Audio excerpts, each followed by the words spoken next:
semana também fui impressionado com duas mensagens que falaram comigo de uma maneira especial. Eu queria pensar nessas duas mensagens para poder também partilhar com vocês. E, por acaso, essa que vamos falar hoje, falou de uma maneira muito especial. Eu gostava de trazer algo novo nesta mensagem. E alguém pode dizer, mas pelo que lemos aqui, capítulo 15 de Lucas, parábola do filho pródigo, o que tem de novo nisso? É como diz Jesus, né? Na palavra de Deus, no contexto do reino dos céus, São Mateus 13, verso 53, não falo memória. Um pai tira do seu tesouro coisas novas e coisas velhas, né? Então, dentro dessa parábola, queremos partilhar com vocês coisas novas e também coisas velhas, coisas já conhecidas. Mas para isso é necessário nós termos o nosso coração elevado ao nosso Pai Celestial. Vamos voltar nossos pensamentos a Deus, para que possa orientar-nos no estudo da Sua Palavra, para que possamos ser guiados nesse estudo. Nós já estivemos aqui a orar, a preparar para o sermão, mas eu queria mais uma vez falar com Deus. Eu queria nesse momento que pudesse falar com o nosso Pai Celestial, as vossas fontes, né? Nossas fontes, vamos falar com Deus, sentados mesmo. Querido Pai Celestial, te agradecemos por tuas bênçãos e te agradecemos por falar conosco. E pedimos que nesse momento nos dê entendimento para expor a tua palavra e nos dê compreensão para entendermos tua palavra. Fale conosco, é o que pedimos em nome de Jesus. Amém. Amém. Quando nós falamos sobre essa parábola do filho pródigo, esse título, não gosto dele. Alguém pode dizer, mas espera lá, você está falando da Bíblia. Não, não estou falando da Bíblia, porque a Bíblia, quando foi escrita, não tinha títulos. Nem sequer tinha capítulos, nem versículos. Né? E nem sequer as letras eram separadas, as palavras eram separadas. Era um conjunto de coisa escrita, e depois continuava na linha de baixo, e depois continuava na linha de baixo. Então, depois foi separado por palavras, pontuação e etc. E há coisa de 500 anos atrás, alguém resolveu meter capítulos, e meter versículos, e facilitou-nos bastante isso da Bíblia. E recentemente alguém pensou, por que não pôr títulos na Bíblia? Então esse título, a parábola do filho pródigo, eu penso que esse título ele é um bocado equivocado. Né? Eu pergunto uma coisa para você. Quem não conhece a parábola? Porque se não conhecer, vamos ler rapidamente a parábola, para tornar conhecida. Alguém não conhece? Todos conhecem, né? Muito bem. Então, quem é o personagem central dessa parábola? O filho. Quem você acha? Quem é o personagem central dessa parábola? O filho mais novo. Por isso que eu não gosto da parábola, desse tipo. O personagem central dessa parábola é o pai, não é o filho. É o pai. Porque aqui fala de quantos filhos? De um ou de dois? Dois. E quantos filhos aqui estavam equivocados e errados? Um ou dois? Dois. Mas não era um que saiu de casa? Percebe? Então quando nós lemos essa parábola, então a parábola fala de um filho que ficou para o pai, disse, pai, está na parte da fazenda que me pertence, o pai então, com muita tristeza, repartiu a fazenda entre os dois, e ele pegando tudo saiu, foi para uma terra distante, gastou tudo com coisas erradas, e depois passou muita fome, de forma que tinha que dividir comida com os porcos, né? E até que a pessoa voltava a falar com meu pai para ser um trabalhador dele, e ele voltou, e quando já estava a caminho, o pai foi ao encontro dele, e abraçou, e beijou, e deu-lhe vestes, deu-lhe anel, deu-lhe a sandália, e fez uma festa. O filho, quando chegou, está festejando. Por quê? Porque o irmão voltou. Porque aquele miserável voltou, ainda tem festa, e ficou muito bravo. O pai foi ter com ele e disse, meu filho, ele estava perdido e fachado, vamos festejar juntos. E a parábola acaba. Então essa parábola também causa impressão pelo seguinte, ela acaba como? Afinal de contas, o filho entrou ou não entrou para a festa? O que vocês acham? O mais velho? O filho mais velho? Percebe? Essa parábola, ela tem algo que chama-nos muita atenção, porque essa parábola podia ser a parábola inacabada. O título dela podia ser esse também. Ou a parábola de um pai amoroso, não poderia ser também? A parábola dos filhos perdidos, não poderia ser também? Mas tem um título, a parábola do filho pródigo. Tudo bem, escolher esse título, não vamos questionar isso. Mas o que eu queria trazer aqui a atenção é o seguinte: qual é as primeiras palavras de Jesus ao dizer essa parábola? Lê para mim, por favor. Assim bem alto para eu poder ouvir. As primeiras palavras usam a parábola.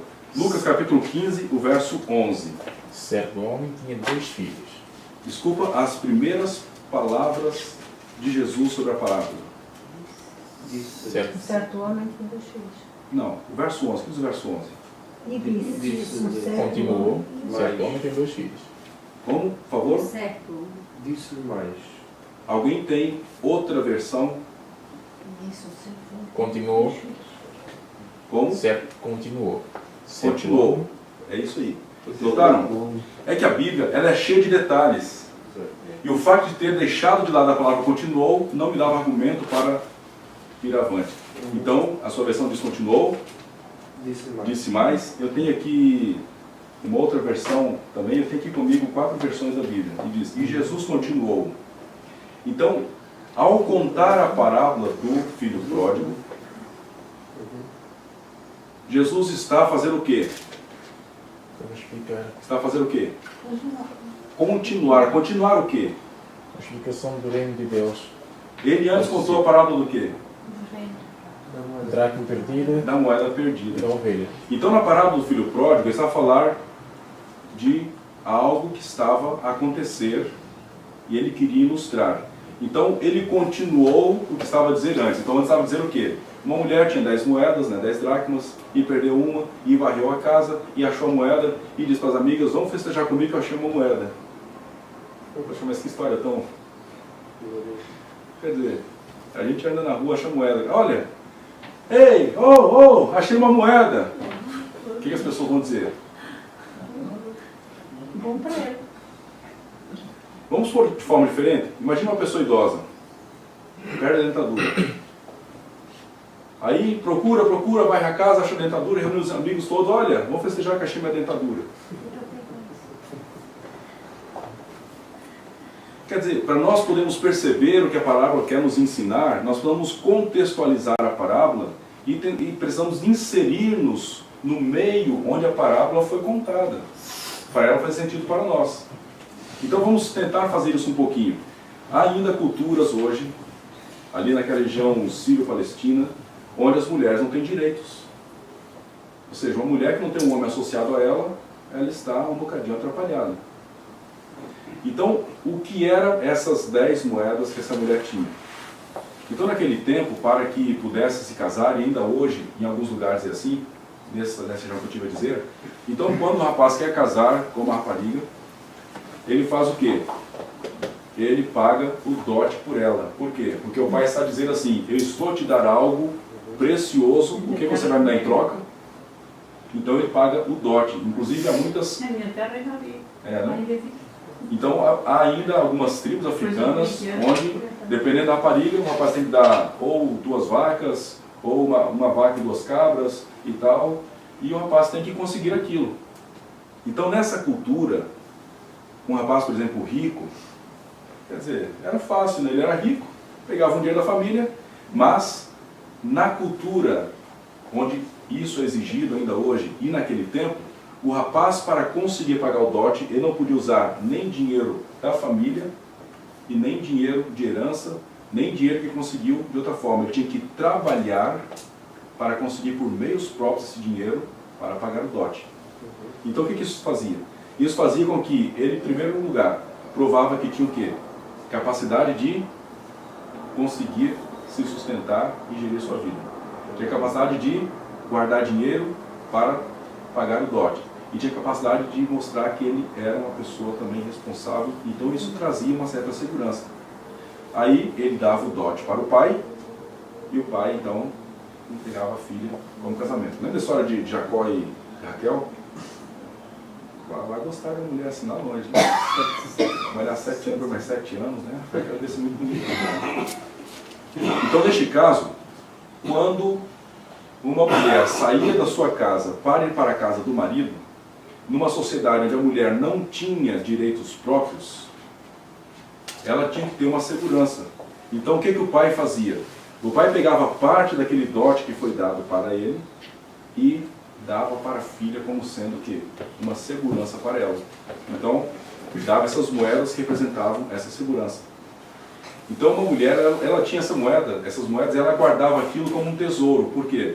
Porque se o marido morresse e ela ficava viúva, ela usava esse dinheiro para retornar à casa dos seus parentes, para ver se eles o aceitavam e pudessem continuar a dar algum tipo de apoio a ela. Ou ela pudesse se manter um pouco até que o remidor da família assumisse ela para que pudesse continuar a sua vida, etc. Então aquelas moedas eram muito importantes. Então uma mulher, quando perdia uma moeda dessa, ela estava a cometer algo muito grave. Lembra da história de Ruth e Noemi?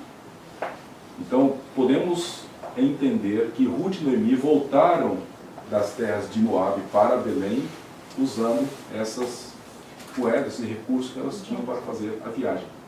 Então uma mulher que ficasse viúva e não tivesse esse dinheiro, digamos, o marido foi para a guerra, será que volta vivo? Não volta? Quanto tempo vai durar a guerra? Cadê ele? Os recursos que ele deixou já acabou. Então ela fazia o quê? Ela lançava a mão desse seu recurso, desse seu tesouro, dessas moedas, para se manter até que o marido volte, ou até que chega a notícia que ele morreu, e depois continuava a vida. Então naquele tempo, naquela sociedade onde as mulheres não tinham direitos, uma mulher que perdesse o seu marido, ela tinha 3 opções. A primeira, voltar para a casa dos parentes, ser recebido pelos seus parentes. Neste caso, ao receber pelos parentes, ela não ficaria em casa, ela iria ser assumida pelo remidor. Lembra da história de Ruth, né? E Noemi, etc. A segunda hipótese, ela podia voltar para a casa dos pais. A segunda era ter esse seu remidor, né, que iria se casar e dar continuidade à sua vida.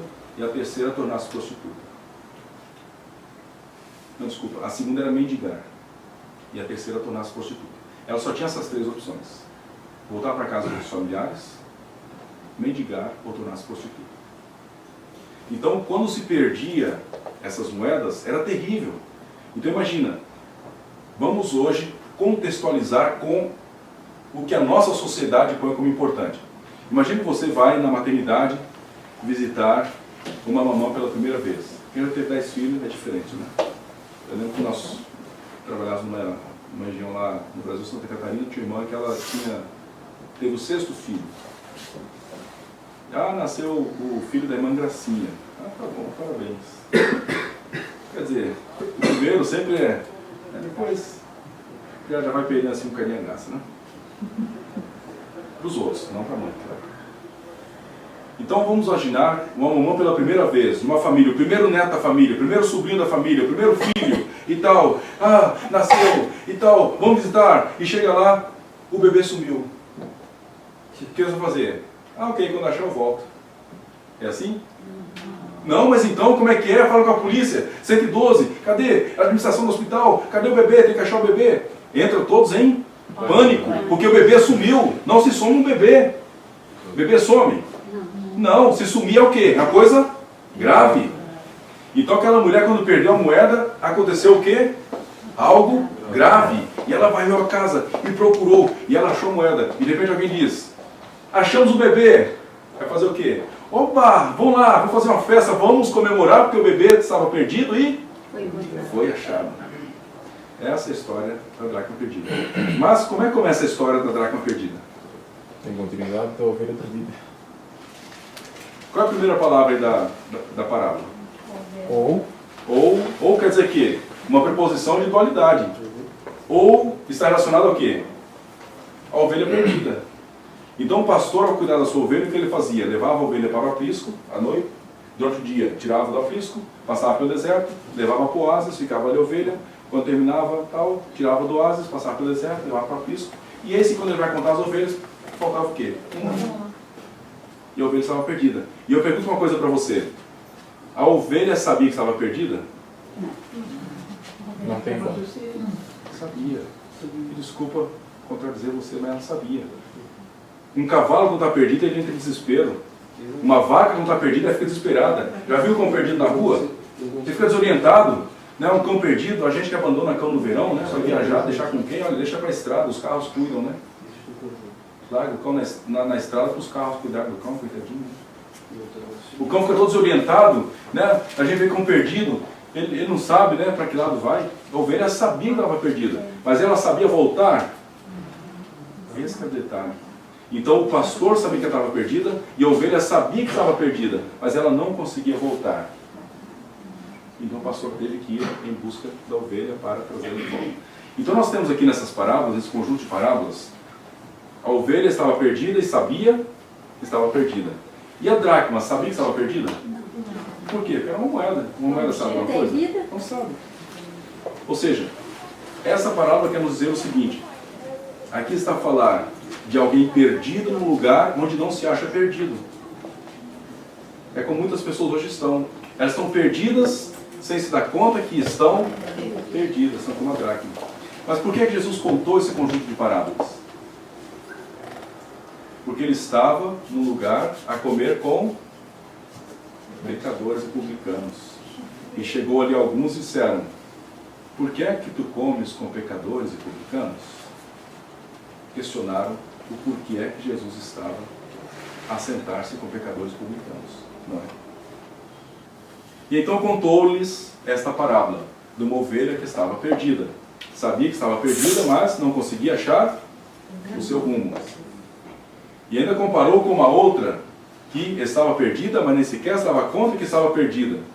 E ainda continuou a contar uma outra de alguém que estava perdido e que não sabia que estava perdido. E esse alguém achava que não estava perdido porque ele estava a se comparar com alguém que também estava perdido, mas estava perdido fora. Então os dois filhos eram dois filhos perdidos, um dentro de casa e outro fora de casa. Então essas parábolas foram contadas e elas têm uma lição para nós, porque no final nós vamos perceber que o que Jesus estava a dizer para aquelas pessoas, para quem ele contou a parábola, ele também está a dizer para mim e está a dizer para você. Então quando nós começamos a comparar essa parábola do filho pródigo com a nossa cultura, nós vamos entrar aqui nós vamos ter aqui algumas dificuldades de compreender a importância do que aconteceu. Mas nós conseguimos transportar essa história para a cultura onde essa parábola foi contada. Nós vamos começar aqui a ter alguns vislumbres do que Jesus estava a dizer. Essa parábola é linda, essa parábola é inspiradora. Eu já ouvi sermões sobre essa parábola desde que me dou por gente, desde que a primeira vez que estava dentro da igreja, em criança, e ouvi um pastor a falar, e ele falou, né, um pregador, não sei se era pastor ou não era, e ele falou, pensei, aquilo é interessante, e comecei a ouvir, falei, nossa, interessante, no culto seguinte comecei a prestar atenção, e desde então, sempre que estou na igreja, estou a prestar atenção. Posso estar mexendo com coisas, mas estou a ouvir, né? Estou a ouvir coisas, sempre ouvir. Então eu ouvi essa parábola contada várias vezes sobre vários pontos de vista. Já tive a oportunidade também de fazer palestras, de fazer, né, exposições e sermões sobre essa parábola várias vezes. E hoje estamos fazendo de uma maneira nova. Como disse para vocês, durante essa semana fui impressionado com uma mensagem sobre essa parábola e gostava de transmitir para vocês também. É claro que, em primeiro lugar, estou ouvindo a falar, né? Que Deus me ajudar que ela fale ao meu coração, fale também ao seu coração. Então, se nós inserirmos essa parábola dentro da cultura onde ela foi contada, nós vamos compreender o que Jesus quer dizer.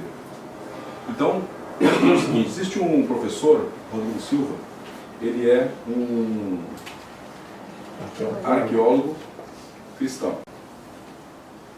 Ele é adventista. É um arqueólogo respeitado pelos seus conhecimentos. Então ele faz estudos arqueológicos comparados com a Bíblia e vê que tem ali coisas fantásticas. Então, esse professor Rodrigo Silva, ele visitou o Sudão, e lá no Sudão ele teve a conversar com beduínos. Sabe o que é beduínos, né? Aquelas pessoas que vinham como Abraão, no deserto, um lado para o outro. E ele fez uma experiência interessante. Ele contou essa parábola para um beduíno e disse: o que você acha dessa história? Ele falou: impossível. É impossível. Ele falou: como assim impossível? Não, é impossível isso acontecer. Ele falou: por quê? Porque é impossível. Ele falou: eu queria entender o porquê, porque na minha cultura é até normal. Hoje é normal um filho chegar para o pai e falar: pai, dá o que é meu direito que eu vou me embora. Quer dizer, Um pai pensa, puxa, quer dizer, nós vivemos numa sociedade onde a questão de respeito de pai para filho é mais horizontal do que vertical. E eu digo até uma coisa para vocês, hoje, do jeito que as coisas estão, a questão de relacionamento de pai e filho está mais na diagonal do que na vertical. O filho e o pai. Hoje, se você repreende um filho no mercado, chega todo dia, ai, coitadinho da criança. Ai, faz o que quer, coitadinha. Não é? Pedi para uma criança fazendo uma birra no mercado, mas uma birra, e eu comentei com a senhora, não se vai mais chinelo como antigamente. Eu falei, não precisa disso não. Tem que atender a criança, coitadinho. Eu falei, vai. É por isso que está cheio de bandido por aí. É por isso que está cheio de bandido por aí. Hoje dizem que se corrigir uma criança vai haver desvio de comportamento. E há realmente. Eu lembro quando eu tinha 10 anos, eu peguei emprestado um carrinho de um miúdo, que eu achei bonito, criei toda uma estratégia. Peguei sem ele ver, antecipei-me quando estava para casa, pus num cantinho lá onde a gente ia passar, fiquei de olho para ninguém pegar. E quando estava indo, antecipei meu passo, uau, um carrinho! Achei, né? Todo feliz, fui para casa. Na mente da minha mãe, o carrinho foi achado. Tudo bem, até quando chegou em casa, meu irmão disse, o Rogerinho te deu o carrinho? Minha mãe disse, pera lá, esse carrinho é de quem? Não, é do Rogerinho. André, tu achou esse carrinho? Olha, conta a verdade. Isso é o castigo, para acrescentar o castigo da mentira. Aí eu disse, não, que eu peguei dele e tal, que todo aquele estratagema aí. Aquele dia eu apanhei. Não sei se foi de vara, de cinto ou uma corrente que minha mãe tinha, mas apanhei. E houve um desvio do meu comportamento. Deixei de ser o quê? Um ladrão. Mas hoje os psicólogos dizem que se bater na criança vai haver desvio do comportamento. E está cheio de bandido por aí. Graças a eles, né? Bom, é claro que há os bons psicólogos e educadores também. Mas eu digo uma coisa para vocês. Quando nós começamos a inserir dentro de um conceito de região e cultura as histórias, nós começamos a perceber o que acontece. Então o que esse beduíno disse para o professor Rodrigo? Ele é... Esse nome estava aqui a tentar lembrar, mas não faz mal. Então, o que falou? Olha, se isso acontecesse aqui na nossa tribo, se um filho falasse para um pai, o pai lhe dava uma surra. Pai, dá-me a parte da herança que me pertence. O pai lhe ia dar uma surra. Eu falei, mas se ele insistisse, o pai punha ele para andar para fora. E toda a aldeia iria ter como pessoa não grata. Ele jamais iria ser aceito nessa tribo. Essa cultura muçulmana, ela é muito parecida com a cultura daquele tempo, da cultura judaica. Tudo bem que os muçulmanos judaicos e os judeus são diferentes, mas a cultura regional, a cultura de comportamento ainda é muito semelhante. Ele falou, mas quer dizer então que iria acontecer isso? Falei, sim. Porque um filho, ele tem que respeitar o pai. Enquanto o pai for vivo, o pai é a autoridade máxima. Ele jamais pode levantar a sua voz contra a autoridade do pai. Porque eles têm o pai como sendo o quê? Numa sociedade patriarcal, o pai é a autoridade máxima. Não pode, de forma alguma, ir contra essa autoridade. Então o filho chegar para o pai, pai, dá-me a parte dos bens que me pertencem. Está a dizer, pai, eu quero que o senhor morra. Para mim é mais importante os bens do que a sua presença. Então se um filho fizesse isso para o pai,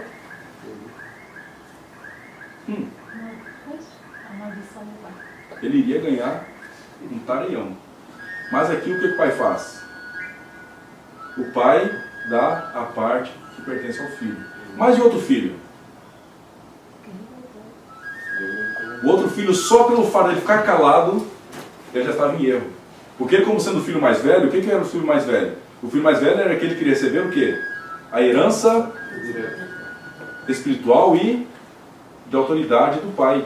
Então ele imediatamente tinha que interferir e dizer, tu cala-te, mas é já. Tu está querendo o quê? Está querendo que o pai morra? Tu fica quieto. Tu fica quieto.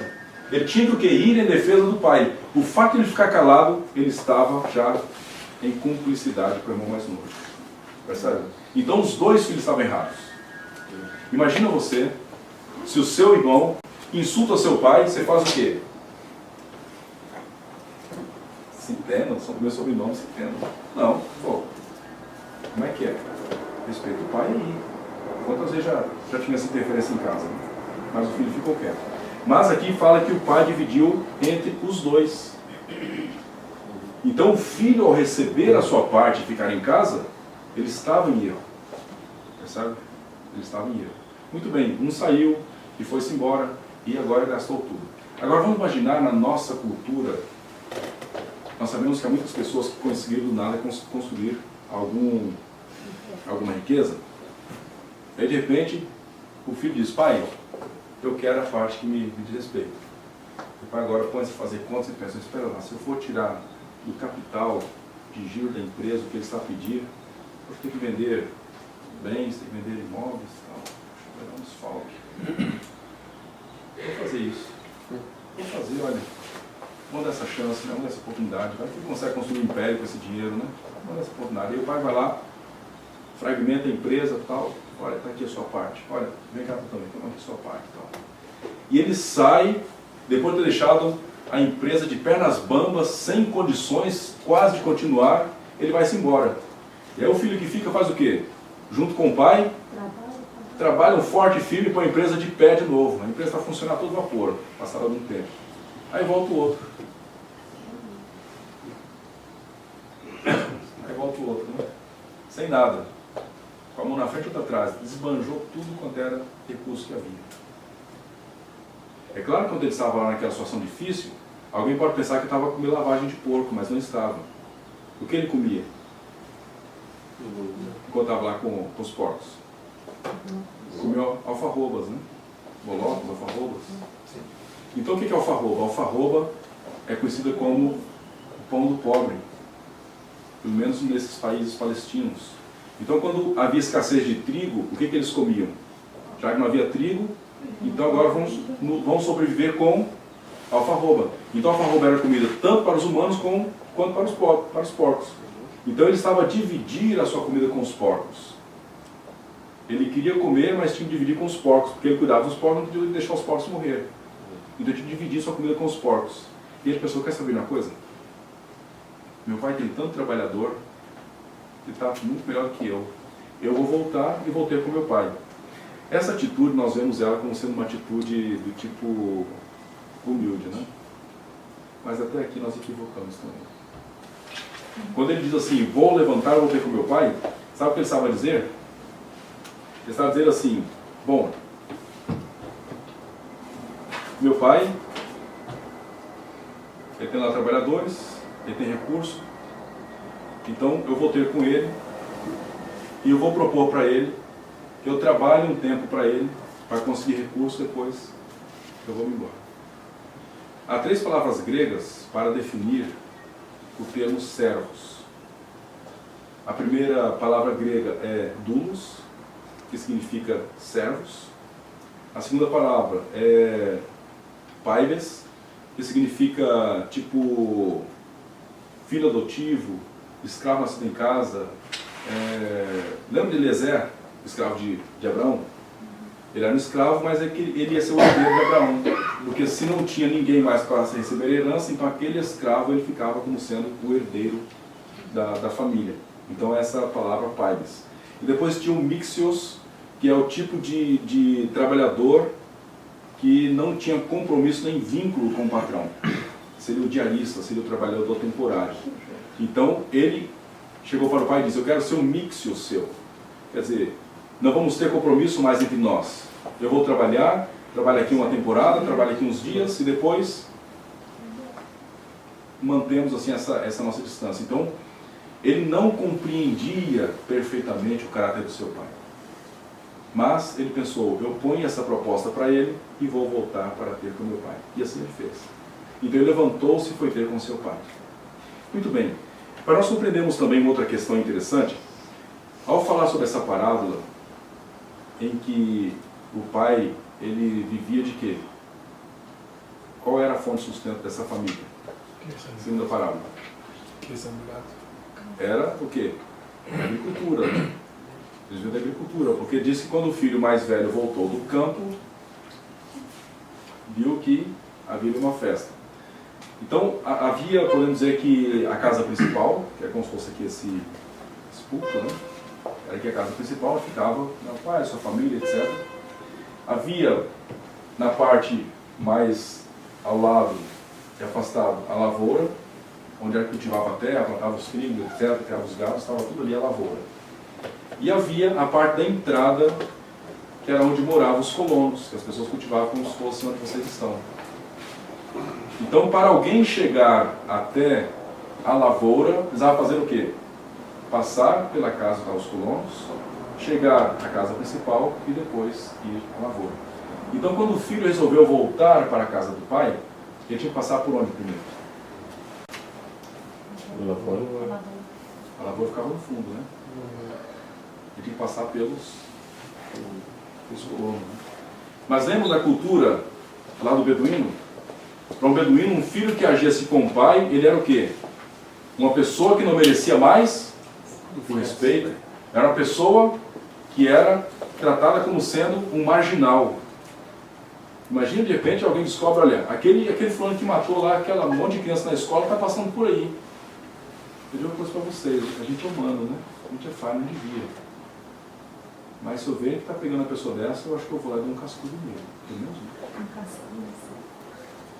Quer dizer, nós ficamos indignados com as coisas que fazem contra os outros. Esse dia eu vi da história do rapaz que pegava uma criancinha pequena, menina, violentava, depois queimava o corpo dela. Não fez nem como nem conduz, fez com várias. Quando pega uma pessoa dessa, você tem uma filha pequena, você pensa o quê? Miserável, podia ser minha filha. Você fica cheio de ódio, né? Agora imagina aquele filho que tratou o pai daquela maneira, aquele homem tão bom, aquele homem generoso. Agora ele vai passar pelos colonos para chegar até o pai. Quando eles vissem ele a entrar, o que iriam fazer com ele? Provável. Já pensaram? Então, quando ele resolve vir ter com o pai, havia ali várias coisas que envolvia. Mas o pai estava como? O pai estava atento, sempre olhava para a estrada para ver se o filho vinha. E é isso que o pai um dia olha e vê o quê? Vê o filho vindo pela estrada. E ele olha, é o meu filho. E o que ele faz? Ele vai andar ao encontro do filho, né? Parece que diz aqui o texto? Sim. Claro. Verso 20, o que diz aí? O pai foi andando ao encontro do filho, né? O que diz aí?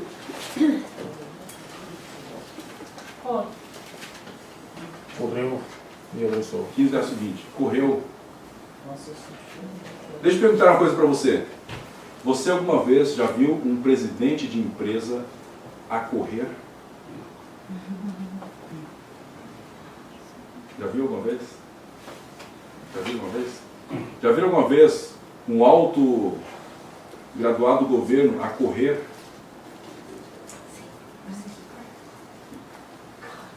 Não estou falando fazer exercício físico, né?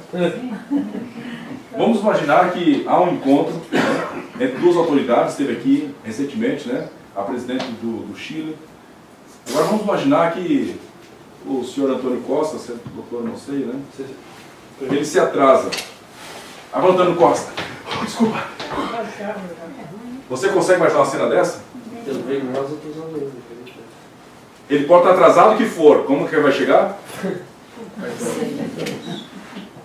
Cheio de confiança. Quem é que corre? É quem dá recado? É a parte baixa? Às vezes está lá no mercado. Atenção da limpeza, vem para o caixa 2. Daqui a pouco chega lá. Esse é que corre. Pedimos a presença do gerente no caixa 2. Quer dizer o quê? Gente importante não corre. Gente importante anda. Dignidade. Porte. Mas aqui a palavra diz que o pai vai correndo ao encontro do filho. Quer dizer, ele, autoridade máxima daquela região, todos ali, sai correndo. Imagina agora os colonos, ué, o patrão está correndo. Mas que vergonha! O patrão não corre, o patrão anda. Ele não pode correr. Quem corre é o rapazinho lá que cuida lá dos bichos correndo. Eu quero dizer uma coisa para você. O pai sabia que se aquele filho entrasse e ele ficasse à espera na casa, provavelmente ele nem sequer chegaria em casa, porque a tribo iria tratar da saúde do filho. Os colonos iriam tratar do filho, porque eles estavam indignados com a atitude de falta de respeito do filho. E não havia ainda aquelas leis que dizia: o filho que respeitar o pai será posto para fora da congregação e todos apedrejarão até o fim do dia. Não havia uma lei assim? Eles tinham direito de matar aquele filho, porque aquele filho desonrou gravemente o nome do seu pai, a figura do seu pai. E o pai, sabendo disso, correu ao encontro do filho. Sabem por quê? Porque ele, ao correr, ele tirou a atenção do filho para si. Esse ato de humilhação que o pai fez desviou a atenção de todos do filho para ele. Ao invés de olhar para o filho se aproximar, olharam para ele a correr. Notaram? Notaram por que é o pai o personagem central dessa parábola? Ele vai correndo ter com seu filho.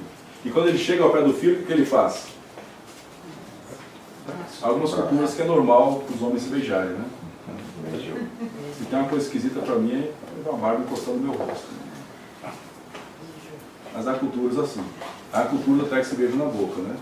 E não é essa questão que anda por aí, tanta gente anda aí desmercando as mãos, nada disso, é questão cultural mesmo. Inclusive, há países onde os homens andam de mão dada na rua e não é do jeito que a pensar, não. Quer dizer, é normal, estão andando de mão dada, são amigos e tal. Nada mais. É só mesmo questão cultural. Então, o pai, quando chega ao filho, o que ele faz? Era suposto haver ali um cumprimento de hierarquia. Então, nessas culturas onde há esse tipo de cumprimento, uma pessoa de classe mais baixa jamais pode beijar o rosto da pessoa de classe mais alta ou de autoridade maior, a não ser que essa pessoa permita. Ela pode beijar a mão ou os pés, o rosto não. Se a pessoa permitir da liberdade, então ela beija o rosto. Caso contrário, é as mãos ou os pés. Então aquele filho, ao aproximar-se do pai, ele tinha que beijar o quê? Ou as mãos ou os pés. Então a parábola diz que o pai beijou e abraçou. É isso? Leia aí, verso 20. Então o pai, quando chegou ao pé do filho, fez o quê? Compareceu-se dele. Abraçou-o e só sobrava onde para beijar? Hã? Depois de abraçar, só sobra o que aonde para beijar? O rosto. Ou seja, o pai estava dando a mensagem assim: esse meu filho é importante. Ele pode beijar o rosto. E o pai abraçou e beijou. Então, quando todos viram aquilo, pensaram: espera lá. Afinal de contas, o pai não quer que aconteça nada de mal com ele. Então o pai manda trazer ele a manto, manda trazer ele o anel, né, as sandálias. Eu digo uma coisa para você. Quando José começou a governar o Egito, o que o faraó deu para ele? Anel. Anel significa o quê? Poder. Poder, autoridade. O manto significa também que, ao ser recebido em casa, ele agora estava com os direitos de continuidade da família. Lembra José? José recebeu uma capa do pai? Aquela capa significava o quê? Por que os irmãos ficaram com tanta inveja de José receber uma capa? Porque eles andavam pelados e José vestido? Não. Porque aquela capa estava a dizer claramente a todos: José vai ser o quê? Quem vai dar continuidade ao patriarcado dessa família. Os irmãos morreram de inveja disso e falaram: vamos ver se vai acontecer, a gente mata ele. Então a roupa significa o quê? Principado, continuidade, linhagem da família, continuidade da família. O anel significa autoridade. E a sandália significa o quê? Não é escravo, é filho, porque escravo tem que andar descalço, dentro da terra. Inclusive, depois da libertação dos escravos no Brasil, era muito comum ver escravo com sapato amarrado no pescoço. Sabe por quê? Porque o escravo era proibido de andar calçado. Ele tinha que andar com os pés no chão. Só podia andar calçado quem era livre. Então, o escravo, quando ele era alforriado, ou ele conseguia liberdade, Os pés dele estavam tão deformados por andar descalço durante tanto tempo que não cabia no sapato. Então, para mostrar que ele era alforriado, ele andava com o sapato amarrado no pescoço. Porque só podia ter sapato quem era livre, escravo não podia ter sapato. Então, a sandália nos pés do filho está a dizer, não é um servo, é um filho. Então ele vem e entra em casa. E ao entrar em casa, o que acontece? O pai festeja. Afinal de contas, o filho estava perdido e foi encontrado. Mas o filho vem do campo. O que está acontecendo aí? Olha, você vai festejar porque o teu irmão que havia saído voltou. Tá bom, tá. Tá bom, tá. E o que ele fez?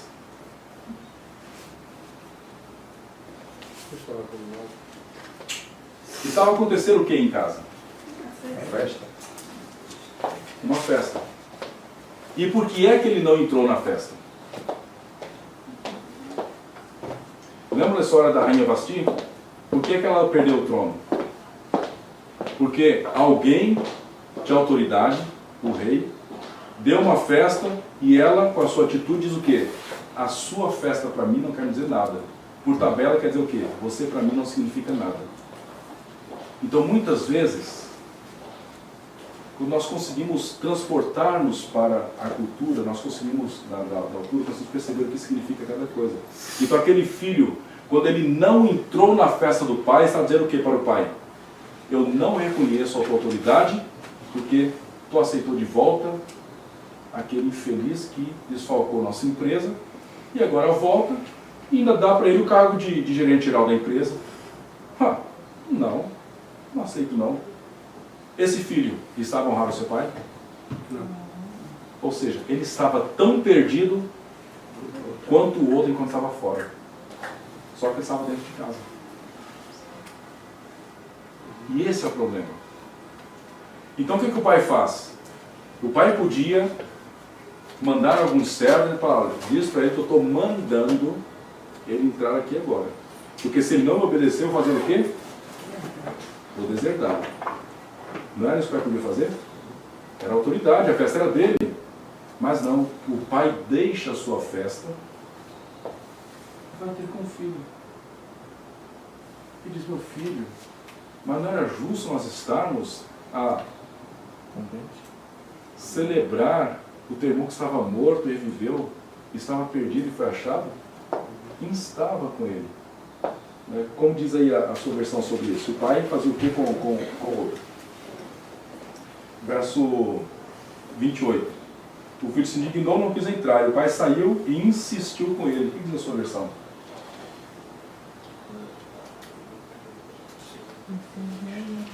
A minha diz. Insistiu com ele, né? Instou com ele. Não é?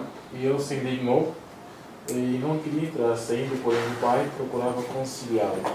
Conciliá-lo, ou seja, o pai estava com ela. Estava, insistia. É a mesma coisa, o pai queria fazer o quê? Meu filho, perceba que a sua atitude é uma atitude equivocada como a dele.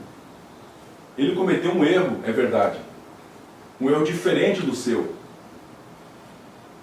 Mas ele reconheceu o erro dele. Ele voltou. Você está preso no seu erro ainda. Já parou para pensar nisso?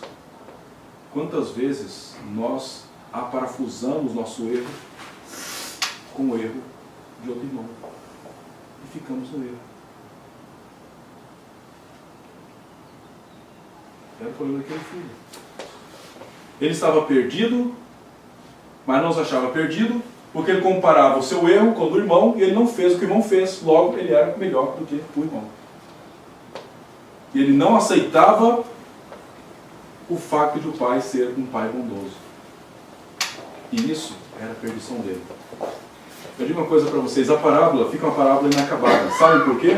Porque Jesus estava comendo com os pecadores, com os publicanos, né? E começaram a dizer que ele estava com os pecadores, e Jesus foi ao encontro deles, dessas pessoas que não foram convidadas para estar ali e ficavam a falar, e contou essas parábolas. E ao terminar as parábolas, estava a dizer para eles, então, o que é que vocês vão fazer? Vocês vão ficar do lado de fora ou vão entrar e vão cear comigo? Aquele filho estava à porta e o pai estava instando com ele, estava a conciliá-lo, estava a insistir com ele para que ele entrasse para a festa do Pai. Quantas vezes Deus tem estado conosco, tem conciliado conosco, tem insistido conosco para que nós entremos para a sua festa, e nós muitas vezes ficamos do lado de fora, agarrados às nossas mágoas, às nossas tristezas, nossas frustrações, não pelo que o Pai fez conosco, mas pelo que nós fizemos conosco mesmo, comparado com o que os outros agiram. E Deus vai insistir conosco. Entre. Nós ficamos ali.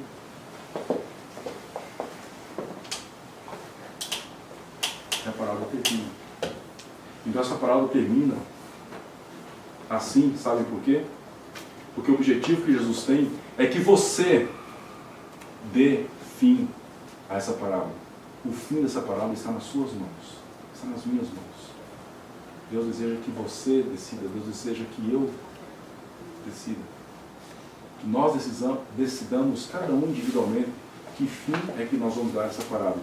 Vamos entrar nas bodas do Pai ou vamos ficar lá de fora? O certo é que, neste momento, a porta está aberta. A porta da graça está aberta. E Jesus está convidando para que nós entremos, façamos aquilo que é necessário, deixemos para fora as mágoas, as tristezas, as frustrações, o passado, tudo aquilo que nos impediu de ter uma nova experiência cristã. Nesse momento, Jesus está estando com você e comigo, para que nós aceitemos o convite para entrar nessa porta triunfal. Que Deus ajudar para atender esse convite. Amém.